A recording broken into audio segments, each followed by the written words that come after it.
ఒక ఇంట్లో కొన్ని తలుపులు ఉన్నా ఎందుకు ఎప్పటికీ తెరవకూడదో తెలుసా?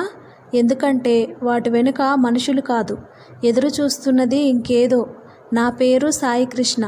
గత నెల వరకు నా జీవితం చాలా సాధారణంగా ఉండేది. విజయవాడలో చిన్న ఐటీ ఉద్యోగం, చిన్న కలలు, సాధారణ రోజులు. కానీ ఒక ఫోన్ కాల్ నా జీవితాన్ని పూర్తిగా మార్చేసింది. మా పెదనాన్న అకస్మాత్తుగా చనిపోయారు. ఆయనకి పిల్లలు లేకపోవడంతో ఆయన 80 ఏళ్ల పాత ఇల్లు నాకొచ్చింది.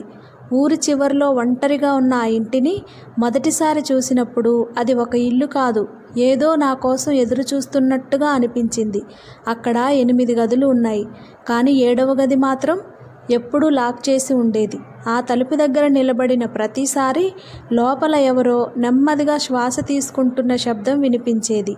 మొదట నేను భయపడలేదు, కానీ ప్రతి రాత్రి 12 గంటల 12 నిమిషాలకి ఆ గది నుంచి ఒకే మాట వినిపించడం మొదలైంది. తలుపు తెరువు. ఆ రోజు నేను ఆ తలుపు తెరిచాను. అదే నేను చేసిన చివరి తప్పు అయ్యింది. ఇప్పుడు నేను ఈ కథ చెబుతున్నాను, కానీ నిజం చెప్పాలంటే ఇది నా కథ కాదు.